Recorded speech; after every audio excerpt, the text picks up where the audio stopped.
Welcome to I news. Bangladesh రాజకీయ ముఖ చిత్రం ఒక్కసారిగా మారిపోయింది. 13వ పార్లమెంట్ ఎన్నికల్లో తారిక్ రెహమాన్ నేతృత్వంలోని బంగ్లాదేశ్ నేషనలిస్ట్ పార్టీ 211 స్థానాల్లో జయకేతనం ఎగురవేసి ప్రభంజనం సృష్టించింది. అయితే ఈ భారీ విజయంలో అందరినీ ఆకర్షిస్తున్న మరో ప్రధానాంశం మైనారిటీ అభ్యర్థుల గెలుపు. హిందూ సమాజంపై దాడులు, అల్లర్ల నేపథ్యంలో సాగిన ఈ ఎన్నికల్లో 4 మైనారిటీ నేతలు పార్లమెంట్ లోకి అడుగుపెట్టడం ఇప్పుడు అంతర్జాతీయ స్థాయిలో చర్చనీయాంశంగా మారింది.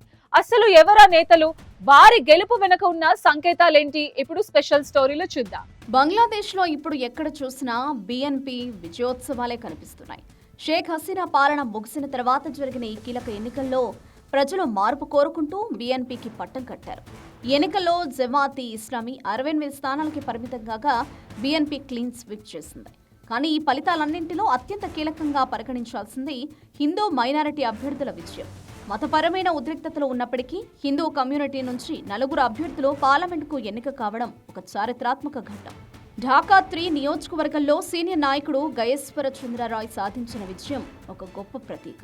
సుమారు 99,000కు పైగా ఓట్లు సాధించిన ఆయన మైనారిటీల హక్కుల కోసం నిలబడే గొంతుకగా పేరు తెచ్చుకున్నారు. హిందూ సమాజంపై దాడులు జరుగుతున్న తరుణంలో ఆయన గెలుపు భవిష్యత్తులో మైనారిటీలకు భద్రత కల్పిస్తామన్న ధీమాగా ఇస్తోంది.